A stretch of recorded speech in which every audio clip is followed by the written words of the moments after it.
Hey, what's good, everybody? It's me, your hero, Benjamin Banks, and you are watching Leveling Up with Benjamin Banks. And today we're doing a review for Sailor Moon Eternal, which just came out on Netflix. And joining me, as always, on my reviews is my co-host Trav. How you doing today, bro? Not good, bro. Just late. Hey, it is, man. And joining us on today's review is former guest of the Leveling Up with Benjamin Banks podcast and friend of Leveling Up with Benjamin Banks, voice actor, bagging, sagging, Danny Kramer. How you doing, Danny?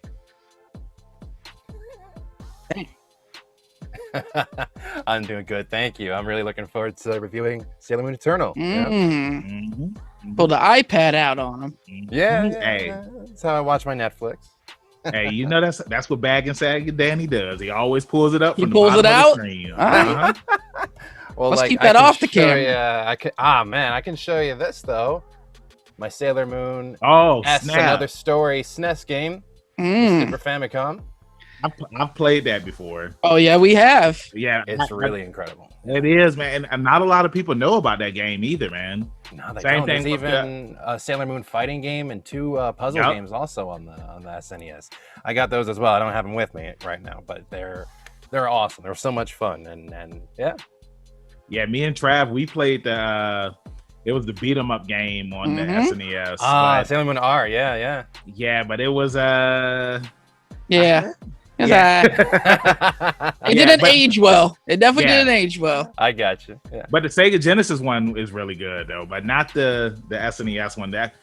With all of the beat 'em up games on that console at the time, it's just, there are better options of beat 'em up games. But I mean, it was still cool to be a Sailor Moon fan and to have that game because, like, believe it or not, there really aren't that many Sailor Moon games out there. Like, the last games came out on the Sega and the SNES. There were no PlayStation games, no 64, no nothing, which is... There actually was one. Oh, my boy bagging sag. Are you about to pull it out? Yeah. I know I don't have it because I don't want it. But it's not the best Sailor Moon game.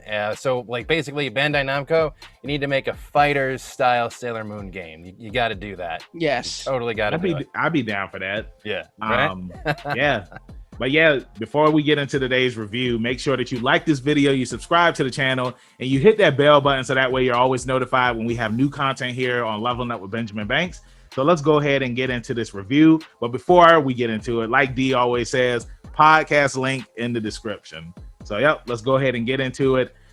This movie, it came out in January and February in Japan. It was a two-part movie.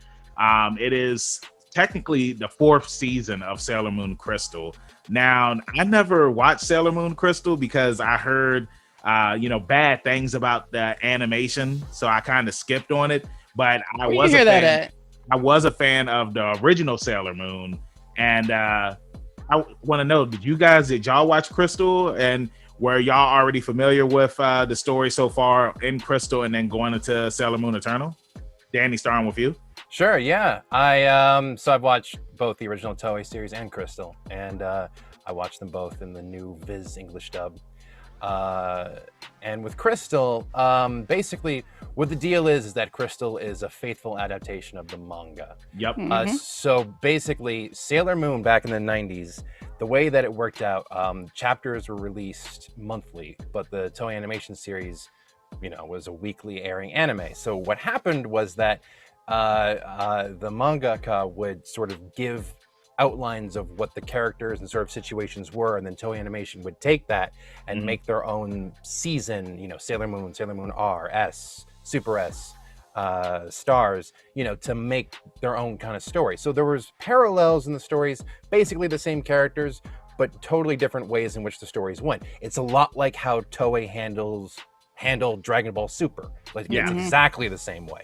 So Crystal is basically Toei Animation going back and saying, okay, let's actually adapt the story, the real story from the manga of Sailor Moon. And so Crystal did that. And it's I'd have to say it's profoundly more mature and kind of down to earth than Toei's original Sailor Moon series, which was very fun and comedic, and I love it. But but Crystal is much more serious. It feels more like a like a seinen kind of anime as opposed to like it wasn't shown shoujo kind of anime. So it was like more of a mature kind of thing. And I wish I could get into every example of how it was more mature, but it just was. And the stories were different. They were more abbreviated in Crystal. Because the manga was more abbreviated. They didn't have 200 plus episodes the way the anime did. The manga is only so long, so the stories are very concise. So it makes it feel like it has a very specific beginning, middle, and end. Whereas the original anime fun could meander with monsters of the week and everything, but this was like point A, B, C, D, all the way to Z, and then that's it. So that's what I like. Yeah. Kind of similar. You can compare that with Full Metal Alchemist Brotherhood in a way. I know. Yes, they should have called it Sisterhood. I mean, they could have. Sailor Moon They dropped the ball on it.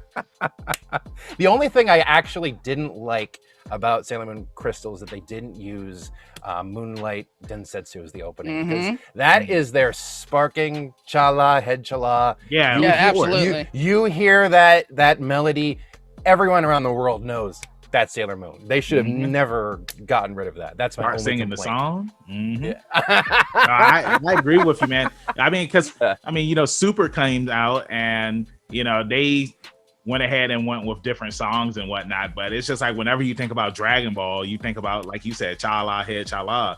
Trav, what were your thoughts? Like, did you watch Sailor Moon Crystal before, or have you not watched it? I haven't seen it religiously. Like, I can't say I've seen it from point A to point B, but from what I have seen, it looked fantastic. I'm sure there's bad animation scenes, like with every anime, where if you're gonna pause it on a particular frame, sure, it might look goofy. Yeah. But I mean, overall, I don't see anything wrong with the animation. I think it looks great, and it's still. You know how we talked about how Super is like super shiny and like too pristine? Sailor Moon still got that gritty kind of feel to it. Yeah. Where it still looks like it did back in the day, but updated. And I get where you're coming from with that. Like, I'm glad. I have seen like some Sailor Moon Crystal stuff where it looks like the 90s feel, but it kind of looks updated. But it's not like that with Dragon Ball Super, where Dragon Ball Super, like you said, it just looks very shiny. It doesn't look like the original, but again, like we talked about before, the Dragon Ball Super Broly movie, like that looks like the original. Yeah, that grittiness to it. Yeah, with the grittiness and whatnot. Now, to get back on the Sailor Moon Crystal movie, this was the first Sailor Moon movie to be released in theaters in 26 years. Wild. The last Sailor Moon movie that came out was back in 1995, and that was Sailor Moon Super S, which Danny just pulled out. And yeah, that was the last movie. Now, something that I was thinking about when I had wrote those notes down is because it's different over here in America, where it's just like every couple of years, like if it's an anniversary, they'll put the movie back in theater. But I'm assuming that in Japan, like they don't do anniversary showings like that over there. If it hasn't been in theater since for 26 years now. I don't know. What's it called? I might just be a States thing, because we do that for regular movies too. Like we sure do. We did it for the Turtles right before COVID hit. We did it for the first Teenage Mutant Ninja Turtles movie. They did it for Jurassic Park. Then they do one for Friday the 13th. Yeah. Remember? Yeah, I went and saw that this year. It was the 30th anniversary. I went and saw it at Cinema Cafe. My local theater is always putting on classics, or even just the original Star Wars or Star Trek movies. Everything, every weekend, they always have something that they're re-putting back into theater. So it just depends on the theater. It depends on the brand. Yeah, it's just something that I was just thinking about. Like, if in Japan, do they? Well, they may just mean new movie, like a new movie out in theaters. I mean, that's true too. I mean, because what Sailor Moon ended, I want to say back in 90, 94, 95. 95, yeah. I mean, and it's the same thing with Dragon Ball Z. Like that ended in, I want to say, like 93 or something like that. But Dragon Ball Z ended in 1995 also. It was 95 was not a fun year for Toei. so Dragon Ball Z ended, and then we got Dragon Ball GT. That's right. And then I believe GT. I believe that they still release those movies in theater, or were they just made for TV films? The Path to Power, and I can't remember what the GT movie was called. So GT, A Hero's Legacy, that was the TV. There we go. Movie. Hero's that was Legacy. the TV movie, and then Path to Power was basically a retelling of like the first half of Dragon Ball, sort of.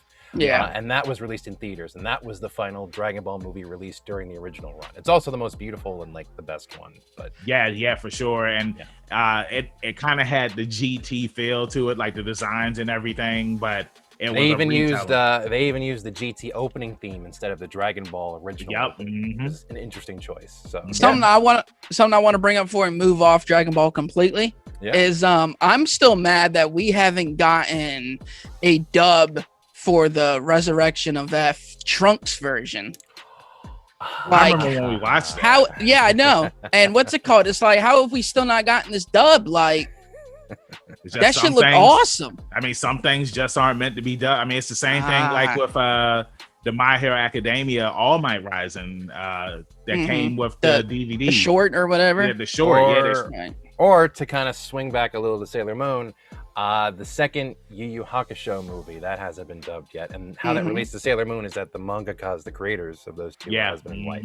So, see, I never knew that, and it's crazy because we were just talking about. I thought we talked about that before on here, dude.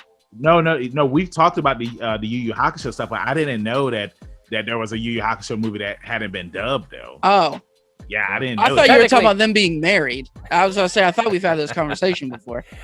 Technically, movie 2 has been dubbed. It was dubbed by a different company. Poltergeist Report. Yes, that's right. But it wasn't dubbed by Funimation, and so you don't have that. And it never will. And that's what we were talking about.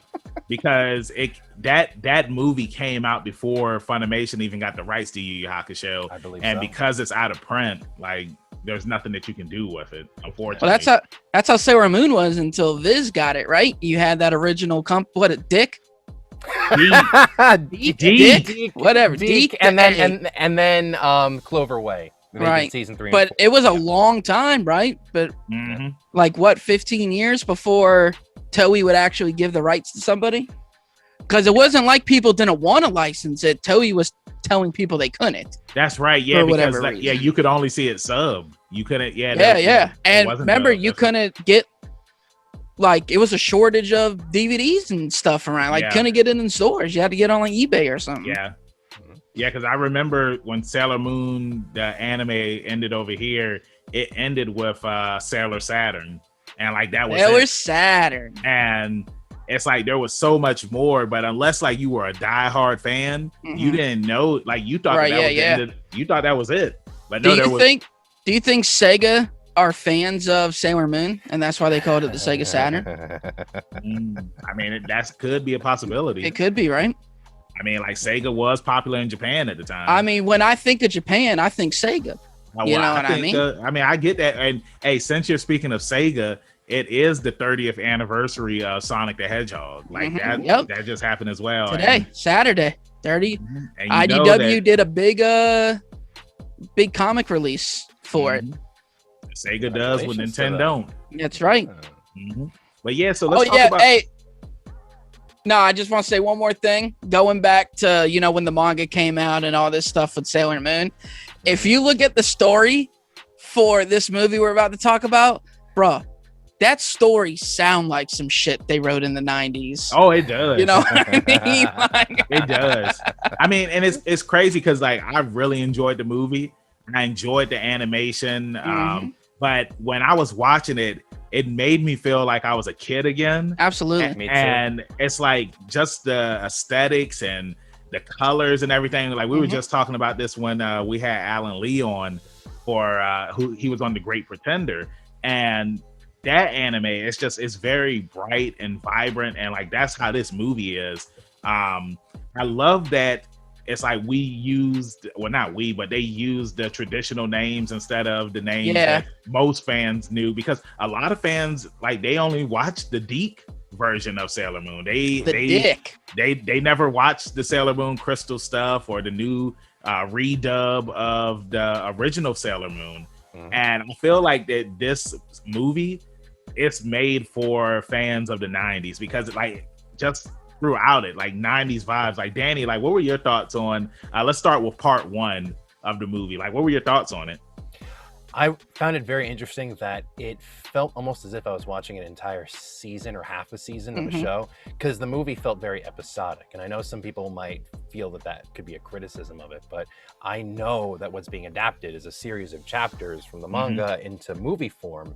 So I was kind of worried at first that maybe they were going to try and fuse a lot of elements together to make, and like they did combine some things, but they mostly kept to a lot of the different individual stories and let each character shine and sort of have their moment. So it almost felt like we were going episode to episode.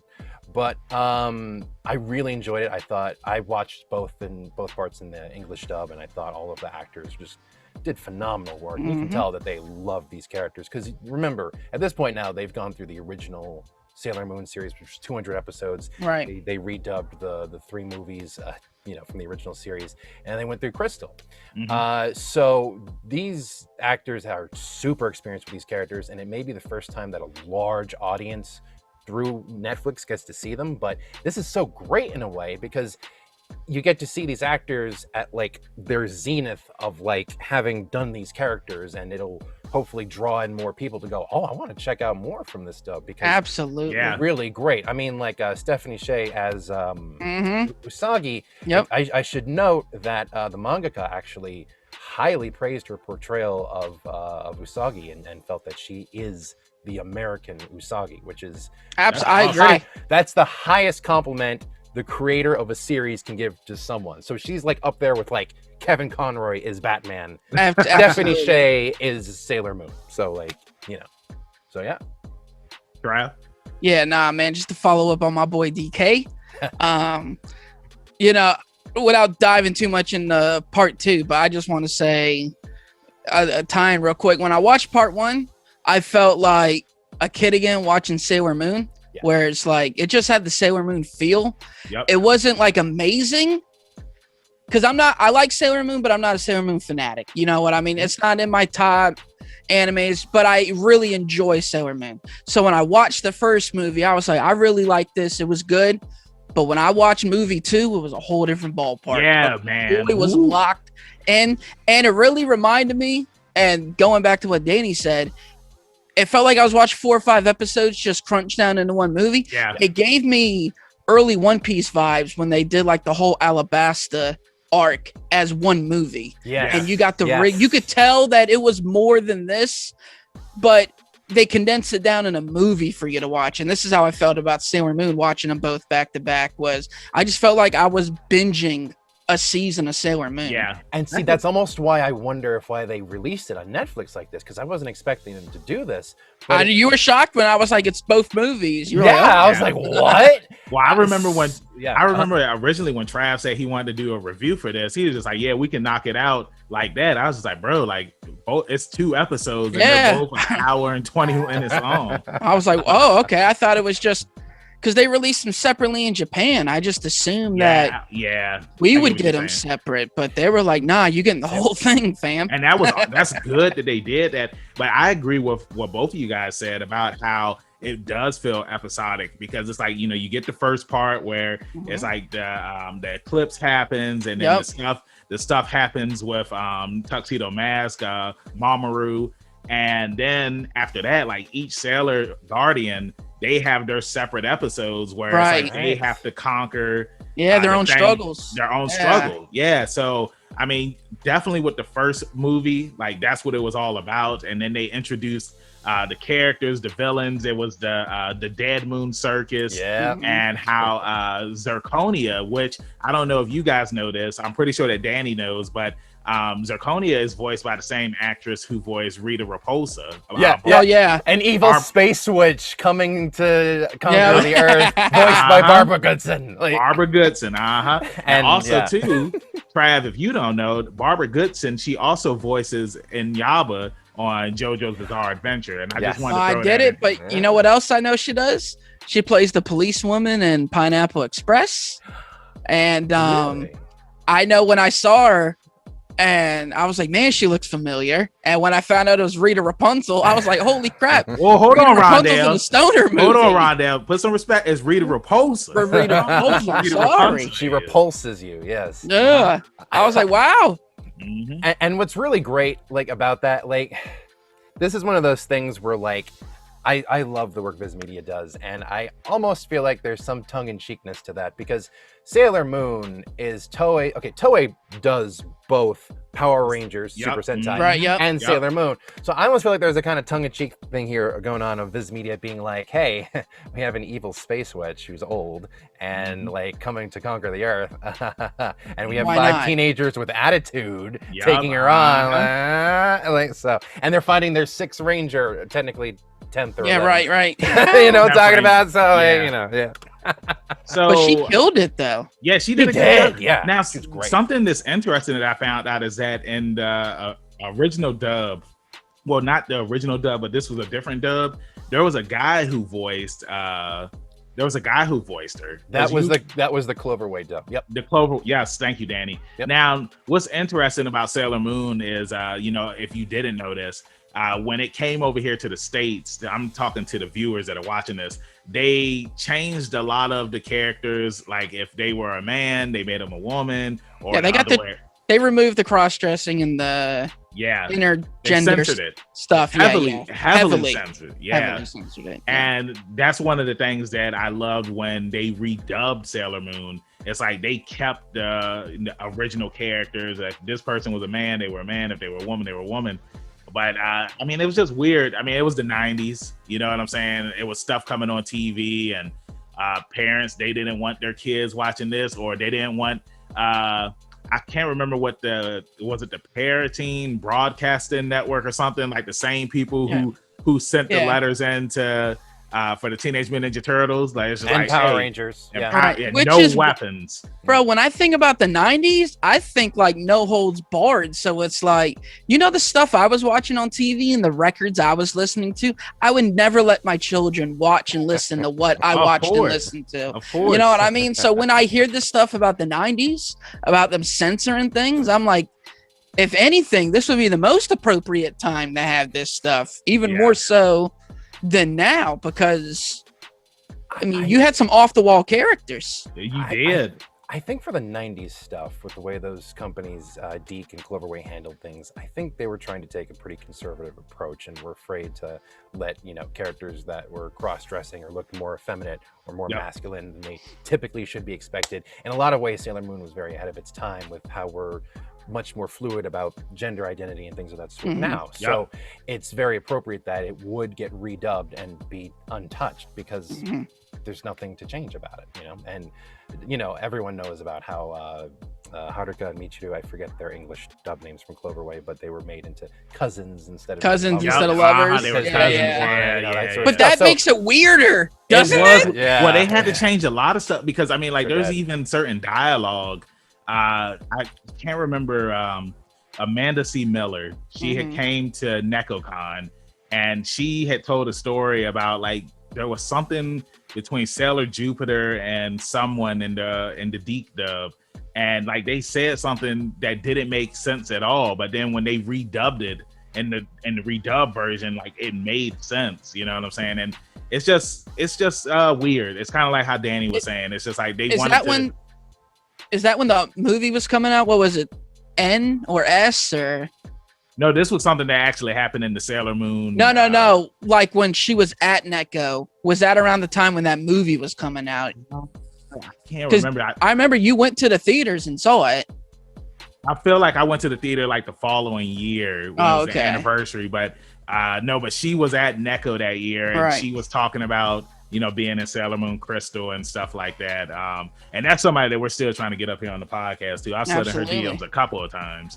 The lady that plays oh goodness, Makoto, right? Or Haruka, you said? Which one was it? She voices Makoto, Sailor Jupiter. Makoto, okay. Yeah. No, I mean, oh my goodness, any of them to get on your podcast would be awesome. I mean, all of them have just done such a great job. And my point in bringing up about what the old Cloverway dub did, I mean, it's a product of its time, but it's so fantastic that Viz came back and just was like, we're going to do this, we're going to do it right. And I've just heard stories about how dedicated they were to really making it as accurate to the original as possible and still having fun with it. So it's really great. Yeah, also too, I believe that some of the voice actors and actresses from the Cloverway dub I believe that they were in this movie. I don't know which characters they voiced, but some of them did return. Nice. But I wanted to talk about the first movie again, where I just love that, seeing all of these characters again and just seeing them on screen and, just seeing them interact, it was just so amazing. And I feel like, too, for somebody that hadn't watched Sailor Moon in such a long time, like it felt like nothing changed. And I know that me and Trav, we had talked about this when we were talking about Yashahime, where it's just like it transitions so smoothly where it just feels like that you're still watching Inuyasha, but it's just under a different name. But moving along to the second movie, like how it started, like it started with a bang. You know what I'm saying? It's like we see the outer Sailor Guardians and they see that something is wrong. And then they end up going to the jungle and they end up saving the other Sailor Scouts. And those transformations were badass. Like, dude, so badass. It was a good. Oh, go ahead, Danny. That was the very first time we've ever seen Sailor Saturn get a transformation. Yes. Yeah. I mean, see, because that's what I'm saying. So with you saying that, so in Sailor Moon Crystal, Sailor Saturn, all right, because like I said, I haven't watched it. In the original Deke version, I believe like her father was a scientist or something like that. Dr. Tomoe. Yep. Okay, so they follow that same storyline in Crystal, correct? It would take a long time to explain all the differences, but largely yes. Okay. So basically, what happens is that with what you remember, it's mostly the same. Sailor Saturn basically prevents the end of the world by almost sacrificing herself, and thus returns back into the form of a baby. In the Toei version, Dr. Tomoe is still alive and takes Hotaru with him and raises her. Yeah. But in Crystal, the original manga, Dr. Tomoe is actually pure evil. He wasn't being completely controlled by the daimons. So basically, he's dead, and so the Outer Guardians.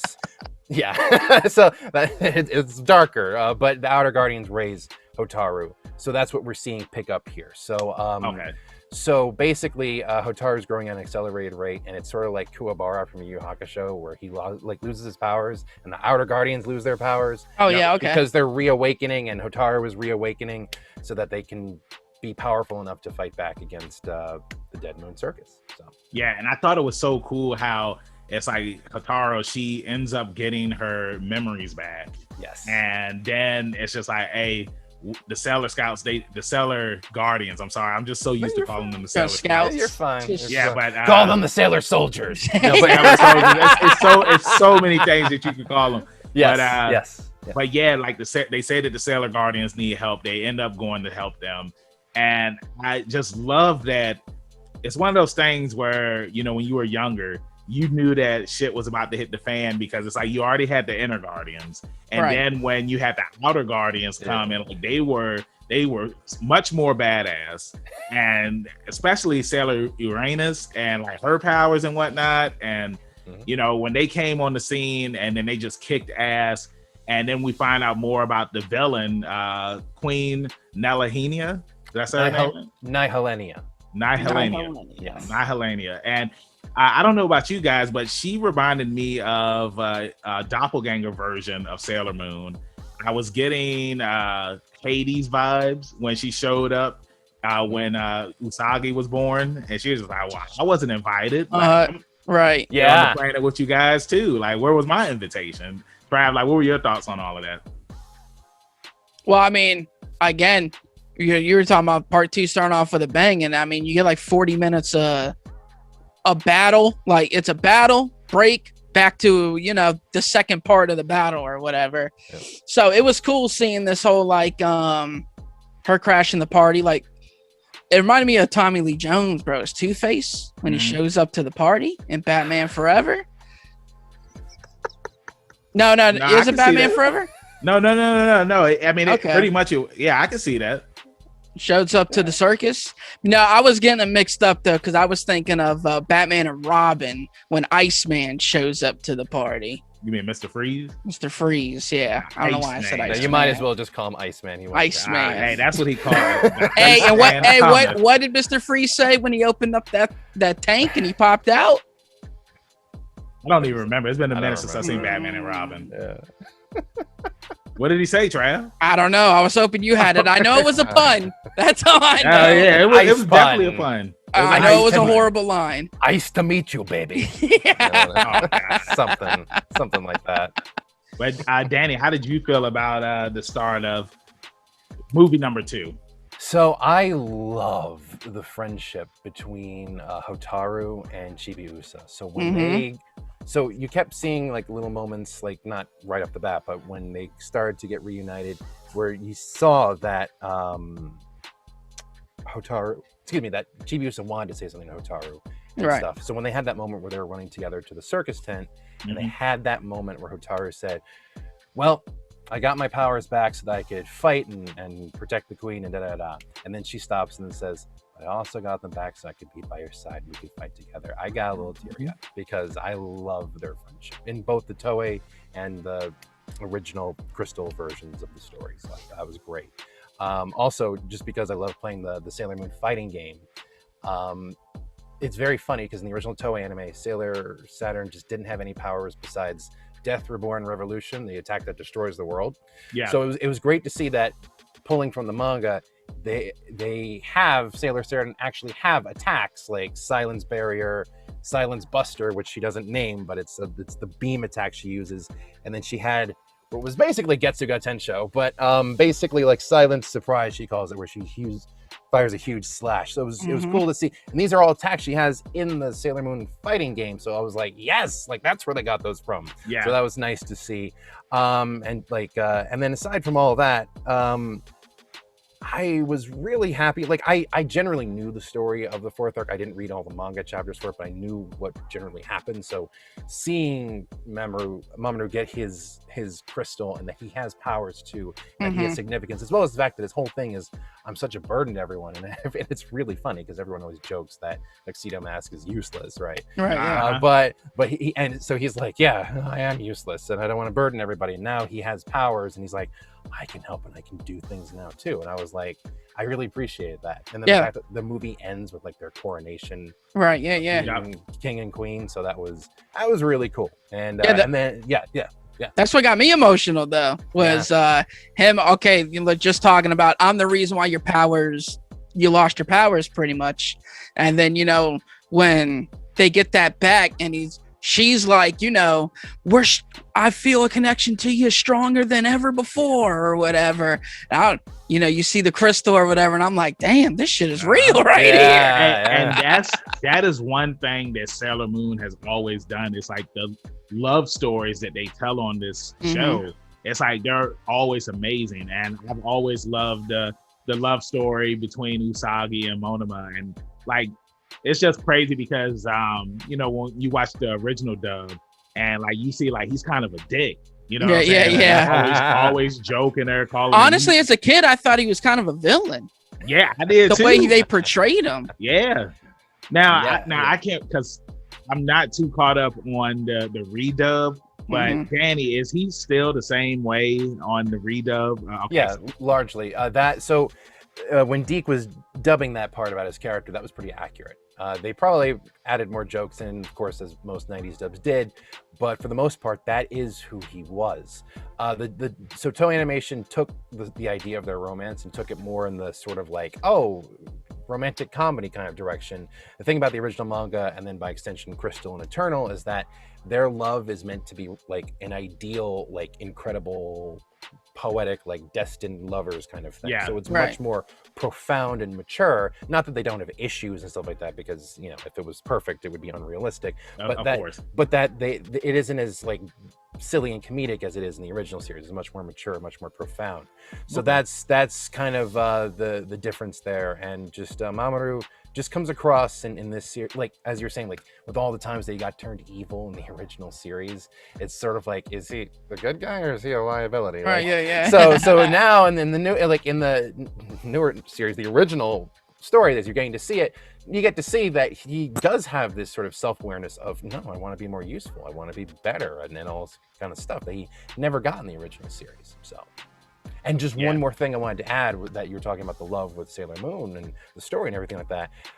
Ever since I was a kid, I felt this way, which is that shows like Dragon Ball and JoJo and Yu Yu Hakusho revel in their masculinity and strength, and I love that about it. But Sailor Moon revels in its femininity and in its wanting to tell stories of love and the passion of these young girls and the way that they want to fight and live their lives and all that stuff. And I think that's so special. I really do.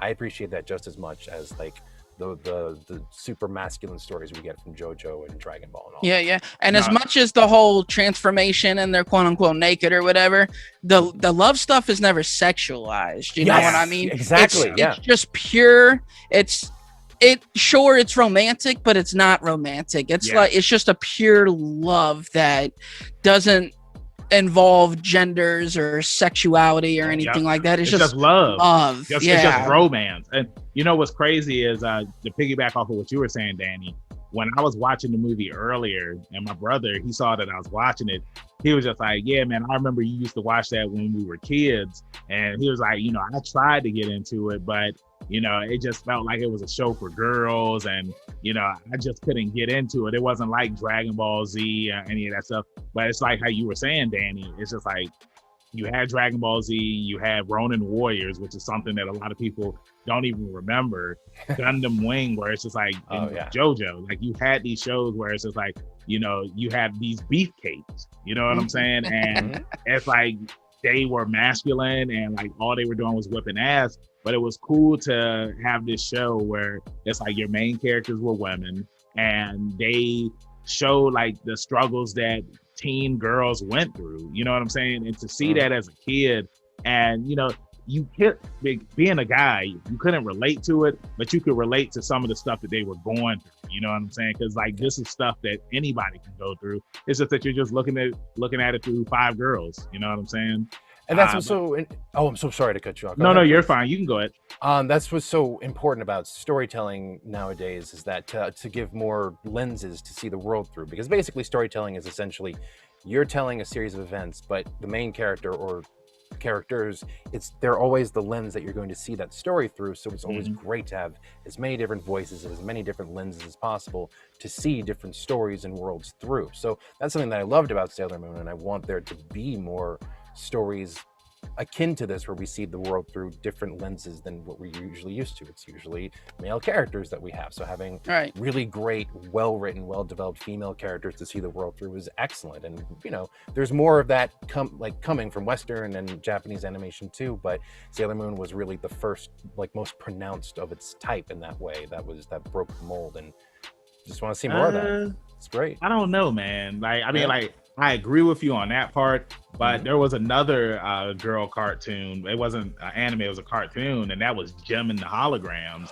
And yes. I mean, like, just like how we're talking about Sailor Moon, like there were guys who watched that in the 80s and like they felt the same way how we feel about Sailor Moon with Gem and the Holograms. Like somebody whose name that I'm not going to say because he would be mad at me.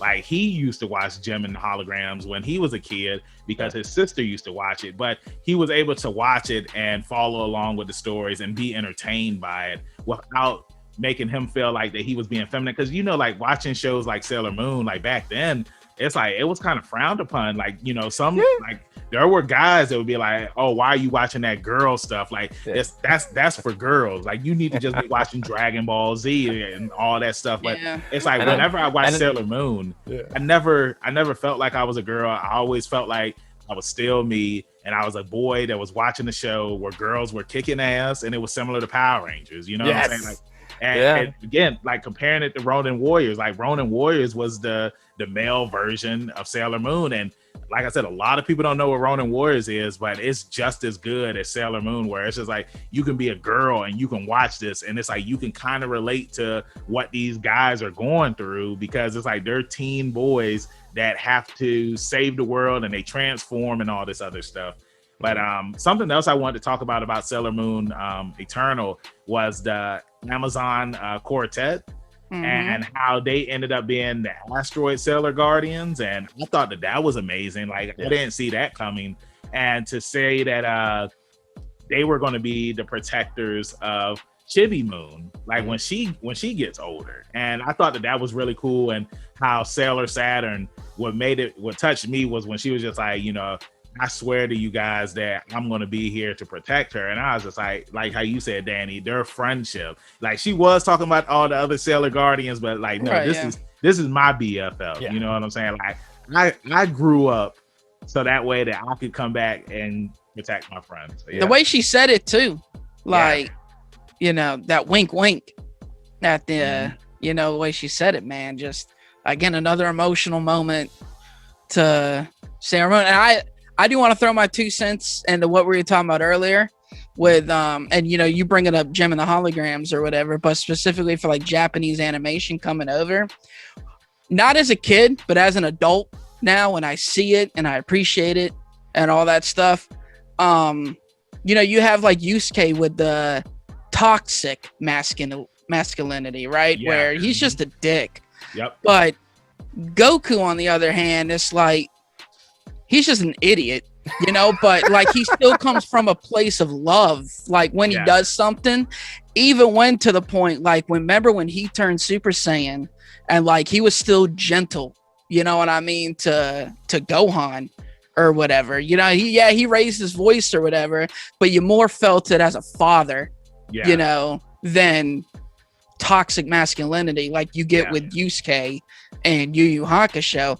But for Sailor Moon, it was like just girls discovering like life and who they are and all that stuff. You really didn't get anything like toxic or bad from the series. It was just they're dealing with stuff that people got to deal with, teenagers, as they get older and discover who they are or what the case may be. Yeah, no, I 100% agree with you. And then also too, on Sailor Moon, like the representation that they had for the queer community, because it's like, you had trans characters up there, you had lesbian characters up there, and you just had these stories where in Japan it was a different time compared to what it was here in the 90s. But it's like, I love that they did have that representation, and now with people being more open, it's like you see it a lot more in Sailor Moon, and it's comfortable and it's okay. And I think that it's awesome too that they released this movie during Pride Month. You know what I'm saying? And that one scene where Sailor Uranus and Sailor Neptune were together, and they had on the matching wedding rings and everything. And remember the one guy, he was trying to shoot his shot, and Sailor Uranus, she shows up, and imagine if this was still the 90s and this movie came out. It's just like how what kind of goofy thing would they have inserted? Like they would have been like, look at those cousins with matching rings on. You know what I'm saying? So they actually would have done that. Yes. They would have. They would have been like they would have said, oh yeah, those are just matching rings. That's something that cousins and friends do. Like me and Trav, like we have matching rings, and there's nothing going on between us. But I do feel like everybody had that, like my kids, with each friend, they got like half a necklace. The other one's got the other half. Yeah. You know what I mean? I definitely feel like, I know they did it for the wrong reasons, but that's definitely a thing though. You know what I mean? That friends do is you got one half, I got the other half, and together we make a whole. Yeah. But like Ben's saying, it's just so nice to have the story now just not be touched. It's like, it is what it is. It lets it be what it is, It's great. Dude, it's so weird because like I grew up in Key West. So like I never even thought twice about any of the, when I would see stuff like that in cartoons, like the Devil and Powerpuff Girls or him.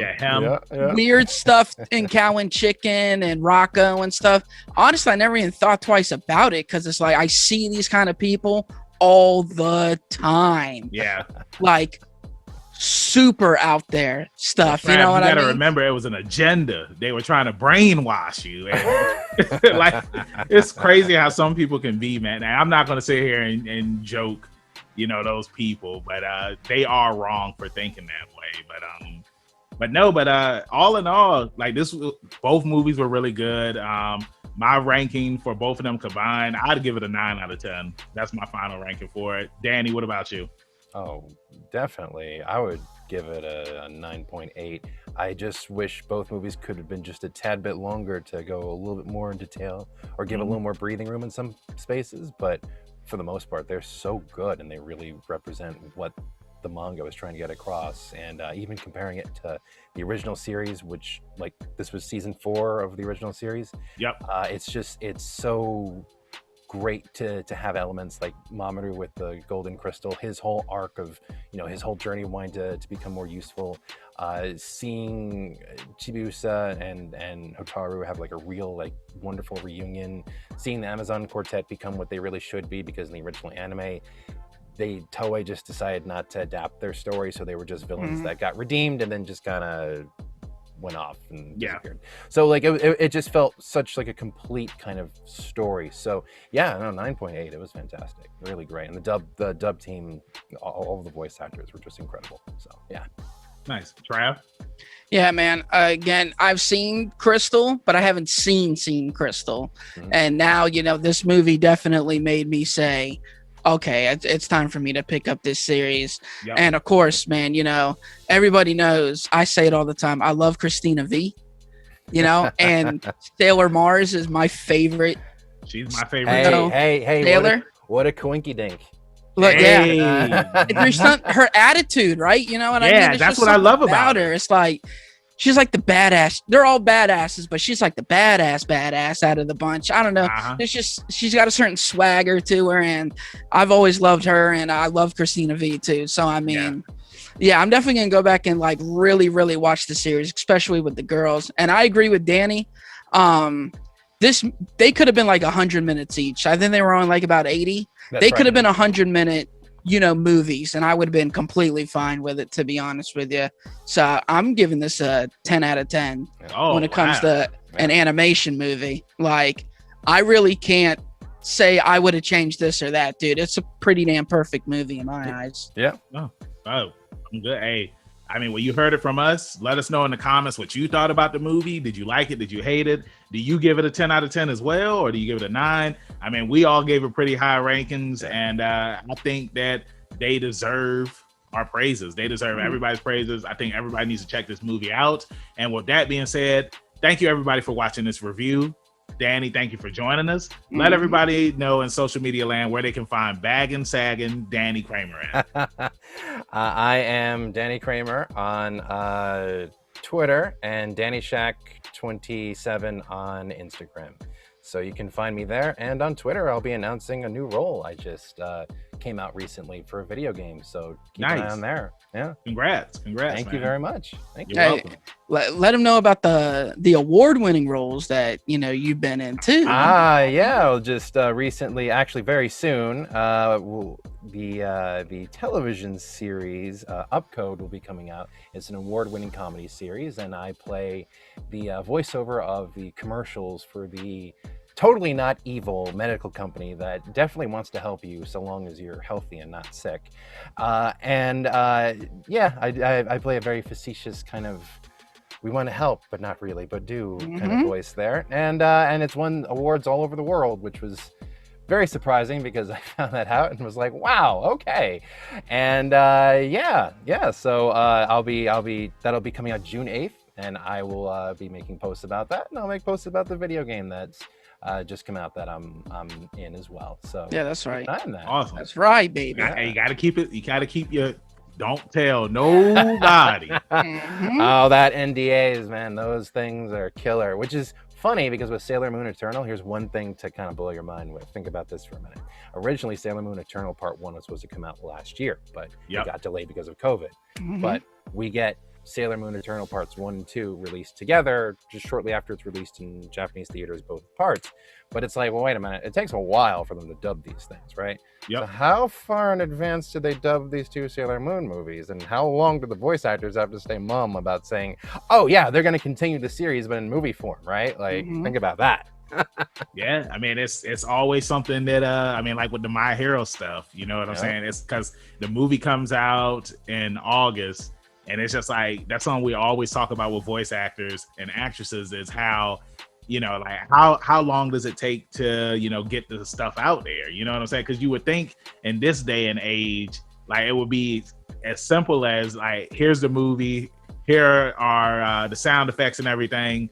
Go do your thing. But yeah, no, it's you never know. Much more complicated than that. Trust me. Especially for theater releases, there's a lot of marketing and planning and strategy that goes into it. Yep. Yeah, these guys got to sit on this thing for 9 months, not say anything to nobody. Hey, you remember? Hey, it's just like those reality television shows, man. Like, oh yeah, you gotta think about it. When Flavor like Flav, Survivor and stuff, like Flavor of Love. Like, remember those girls couldn't say anything. They couldn't say that they were on Flavor Flav, Flavor of or Love. who won. Or who won? Imagine winning Survivor, and then they're like, "Yeah, but you can't say anything for the next 9 months." Yeah, dude, I just won this game. I just won, $1 million on this game show. I can't say anything for 9 months. Or that's like somebody's just like, "Where'd you get this money from? Like, how you buying all this stuff now?" Like, hey, they hit him with the Benjamin Banks. Don't worry about it. Don't worry about it. It fell off the back of the truck. Now, Trav, let everybody in social media land know where they can find you. That's right. Well, DK, as always, thank you for coming on. That's what we do. We bring award winners up on the podcast and the YouTube channel. And, of course, you can find me on Instagram at ZK Audio and over on the Twitter now at TRAVIOSZK. And, of course, I know the Sailor Scouts, as you like to call them, don't they don't need no hero. But if anybody else does, who they gonna call? Hey, look, man.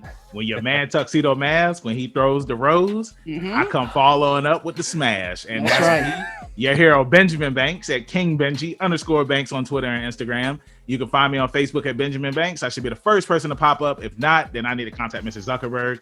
Thank you again, Danny, for coming up here with us and leveling up. Thank you, everybody, for watching this video. And we'll see you next time on Leveling Up with Benjamin Banks. Keep that pinky up and stay positive. Peace. Thank you for watching a brand new episode of Leveling Up with Benjamin Banks. Make sure that you hit that like button and you subscribe to our channel. Hit the bell button so that way you're always notified when we have new content on our channel. Make sure you check out our podcast where we release new episodes every Tuesday and the video of that episode is uploaded on Friday. And you can find new episodes of our podcast on all podcast platforms. Make sure you follow all the Leveling Up with Benjamin Banks social media accounts at Leveling Up Banks on Facebook, Twitter, and Instagram. Also, we have a Patreon. If you're feeling generous and would love to donate to us, it's at Leveling Up Banks. And huge shout out to our patrons. We really appreciate you and thank you for the support. We'll see you next time on Leveling Up with Benjamin Banks.